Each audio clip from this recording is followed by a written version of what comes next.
Salam sejahtera, terima kasih karena bersama dengan saya di Nazilin Unity Channel. Ini satu lagi keputusan berkait dengan 1MDB yang mengejutkan kita semua. 1MDB hari ini menghentikan saman wanita Singapura beli barang mewah $346 juta. Namun syarikat itu mengekalkan Rosmah Mansur sebagai defendant pertama. 1MDB dan 10 anak syarikatnya menarik balik saman terhadap wanita warga Singapura, Shabnam Naraindas Daswani, berhubung pembelian barangan mewah bernilai lebih $346 juta yang didakwa daripada dana 1MDB diseleweng. Wanita itu disaman bersama Rosmah Mansur, namun istri kepada bekas Perdana Menteri Najib Razak itu masih kekal sebagai defendant pertama dalam saman tersebut.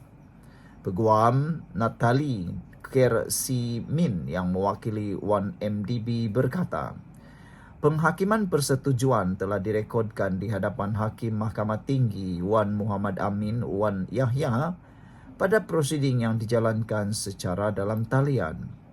Penghakiman persetujuan tersebut merekodkan bahawa planatif 1MDB menghentikan saman terhadap Sabnan dengan kebebasan untuk memfailkan semula, katanya kepada bernama. Sementara itu, Peguam N. Sivantana yang mewakili Sabnam ketika dihubungi mengesahkan perkara itu. Sebelum kita teruskan ulasan kali ini, jangan lupa siapa yang ada masalah kencing manis, tinggi darah dan gout, tekan butang produk yang ada dalam video ini. Tekannya percuma, Anda hanya perlu melihat dan tidak perlu membayar.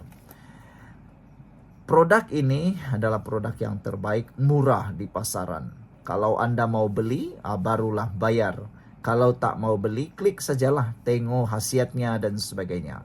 Ramai sudah yang beli, ramai sudah yang menikmati manfaatnya, dan yang lebih penting lagi, Anda beli, Anda akan menikmati mujarabnya produk ini, kata netizen. Pada 9 Mei 2014, 1MDB dan 10 syarikat memfailkan saman itu dengan menamakan Rosmah dan Shabnam, juga dikenali sebagai Natasha Mirpuri, sebagai defendant pertama dan kedua.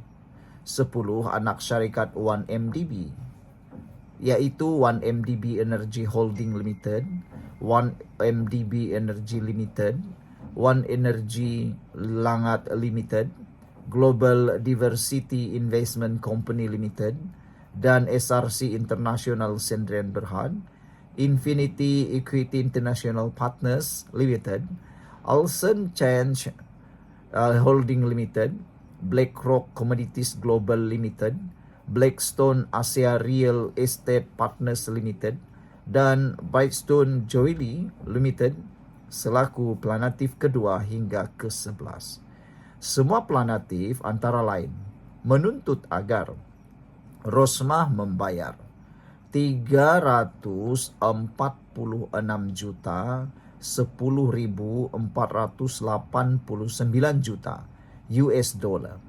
atau sejumlah amount yang akan ditaksir oleh mahkamah, selain memohon deklarasi bahawa planatif pertama hingga ke-6 mempunyai hak terhadap barangan mewah yang kini didakwa berada dalam simpanan defendant pertama, yaitu Rosmah. Ini pastinya berita yang paling buruk untuk Rosmah, dan kita berharap kes ini dapat diselesaikan dengan segera. Sekian untuk kali ini, jangan lupa tinggalkan komen Anda. Salam sejahtera, terima kasih karena bersama dengan saya di Nazilin Unity Channel. Hebatnya ulasan dan juga laporan kali ini. Baru-baru ini kita tahu, PAS telah kalah di dalam satu kes saman. Beberapa orang juga telah kalah. Kalau tak silap juga Muhyiddin pun pernah kalah.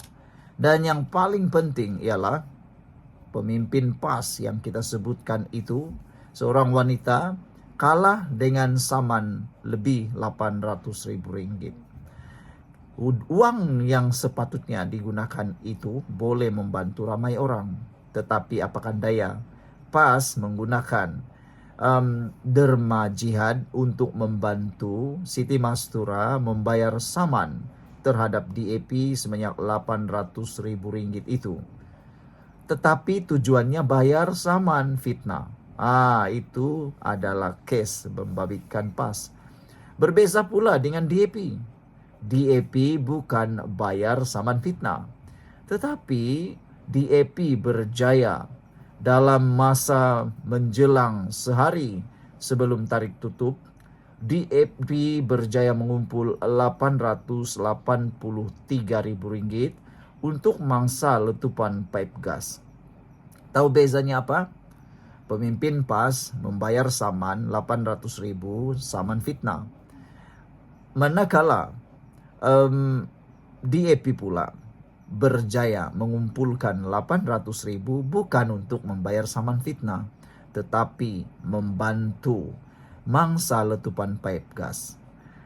Yang kita heran sekarang ini, Perikatan Nasional menunggang habis-habisan isu letupan pipe gas ini, terutamanya para pemimpin PAS dan Bersatu. Tapi pernahkah kita dengar mereka membuka tabung untuk membantu mangsa pipe gas ini? Saya tak tahulah kalau Anda tahu, tapi saya tak dengar lagi. Harap-harapnya adalah kan. Dan nak tahu juga berapa uang sudah yang mereka berjaya kumpulkan. DAP berjaya mengumpul 883.000. Sehari sebelum tarik tutup, DAP berjaya mengumpulkan sejumlah 883.000 untuk mangsa letupan pipe gas Putra Haid. Menurut satu hantaran Facebook DAP, parti tersebut telah menerima sumbangan berjumlah Rp883.134 setakat 4 petang tadi. Semua pihak yang masih mau memberi sumbangan boleh berbuat demikian sehingga esok, yaitu jam 11.59 PM. Sesiapa yang ingin menderma boleh berbuat demikian dengan menghantarkan uang ke akaun DAP di Maybank. Nombor akaun ialah 514178145866. Cek pula boleh ditulis kepada parti DAP. Kempen derma ini dibuat secara atas talian sejak April 2, dibuat bagi membolehkan masyarakat memberi sumbangan derma kepada mangsa. Ia adalah selain daripada bantuan yang diberikan oleh agensi kerajaan pusat dan negeri. Baru-baru ini kita dengar beberapa orang lah daripada orang-orang yang entahlah dengki kah, rasa entah macam-macam lah, coba mempersoalkan tabung bantuan DAP ini. Itu yang menjadikan kita entahlah pening jugalah kan. Sepatutnya kita kalau tak dapat bantu, lebih baik kita diamlah kan, daripada kita melakukan dosa. Lebih baik kita diam. Kalau tak dapat bantu, tak dapat derma, diam ajalah. Kalau tak suka, takut, kata nanti ada penyelewengan dan sebagainya, tak payahlah derma. Itu lebih mudah. Lebih baik jangan derma daripada bising.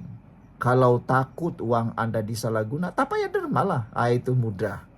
Saya sudah menderma. Bagaimana pula dengan Anda? Sekian dulu untuk kali ini. Jangan lupa tinggalkan komen Anda.